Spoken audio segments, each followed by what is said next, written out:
Hi, this is Alex Nemeth, and I'm here with the wonderful Dottie Laurinaitis, who's going to help us show you how to measure your kitchen so that when you do come in, we can have something drawn out for you and you can go home with a price. Hi. Okay, Alex, what we have here is an L-shaped area, which you're going to find in most kitchens. If you're coming in and all you want to do is replace your existing cabinets, you can take some overall measurements, but the most effective way is to measure each individual cabinet from corner to corner and make a list of those if you're replacing existing cabinets. If you don't care about your existing cabinets and you want to start over fresh with a new design, that's where your wall measurements are the most important. I would say that you should start by measuring your ceiling heights. And the way you do that is like this. You bend your tape and you just do this. And you take that tape all the way up to your ceiling and you just read it. This one is about 108 inches, okay? Many ceilings are 96 or 108 inches. Sometimes it falls between that range. At this point, I also want to add that if you're going to be reusing any appliances, especially your refrigerator, you want to get the measurement of the width of that refrigerator and especially the height.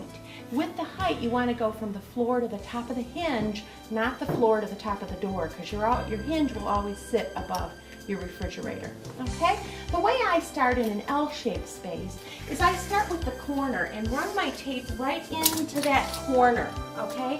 And then I measure to the very end of the wall where I could be taking cabinets to, okay? So in this case, the wall ends right here and I could take my cabinets just shy of this. We, at the design area, we like to know that whole wall measurement, and then we'll worry about what we need to hold off. So I would measure this way, and then I would take that same measurement going in the opposite direction. Now, if there are windows and doors, you want to make sure and measure up to the casing. If there is casing, a frame around your window or door, you want to make sure and measure up to that casing so that we don't accidentally put cabinets where your casing is. Okay. So let's say this is a window here, Dottie, where this cabinet is. Right. How would we measure that area? So let's pretend this is our window and this is the wood molding that is around your window. You would want to measure, and then if this were the wall going up to it, you would want to measure right up to that wood molding. You would not want to measure all the way to where the window begins. You want to measure right up to where your molding is on that window, or the same thing with a door that has trim around it, okay? With a window also, the one thing you want to measure is where the bottom of that casing is from the floor, so that we know if we can put cabinets below it, okay, a countertop below it. Because if you have a window in your space that drops below a countertop height, we know we're limited in that area, okay? The other thing you want to make sure of is where your appliances are currently. So you want to kind of mark your drawing approximately. You want to measure to the nearest corner or the nearest end of a wall where your stove is and where your refrigerator is and where your sink is.